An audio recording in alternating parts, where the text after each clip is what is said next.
How to stay faithful in relationships, part 3. Now, this one's tough, but you got to do it. And it's training your flesh, training your body. One of the hardest ways, but it becomes more easier, is by fasting. You know, when you deny yourself food, that's one of the main things your flesh needs is food. And so through fasting, you're able to start denying yourself when it comes to lust and temptation.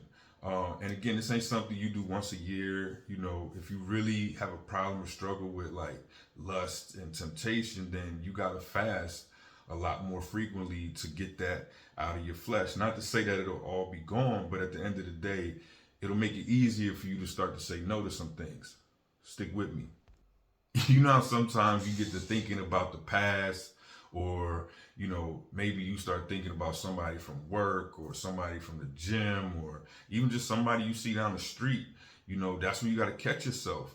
And if you don't have any type of barriers, or if you don't have any type of tactics in place to help you control that, then you can easily fly off of the rails. I mean, you know, even a broke clock is right twice a day. And what I mean by that is, you know, you might get it right once or twice, but you got to have a plan.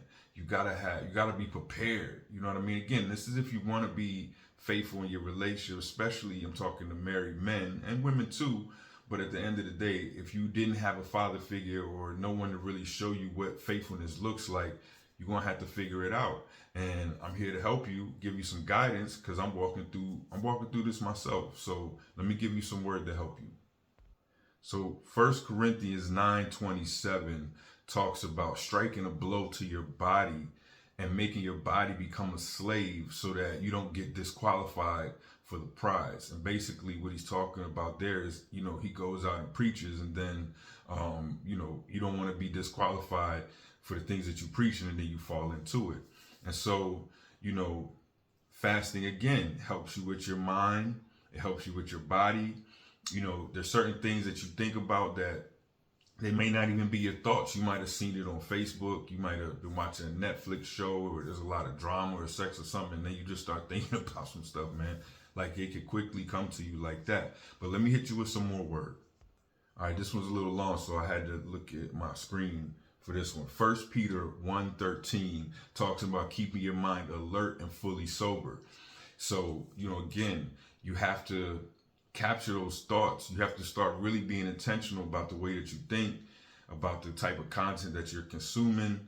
And so for me, you know, it all begins and ends with Yeshua, because if I don't have that word in front of me, if I don't have that word on me, if I'm not, you know, just going through that word daily, multiple times a day, then, you know, the chances of me slipping, they increase. But the more that you continuously keep your mind alert, keep your mind renewed, it becomes easier. And so, you know, I hope that this encourages, you know, especially men, because, you know, men tend to struggle with being faithful in relationships. Sometimes it don't even feel natural, but at the end of the day, it's possible.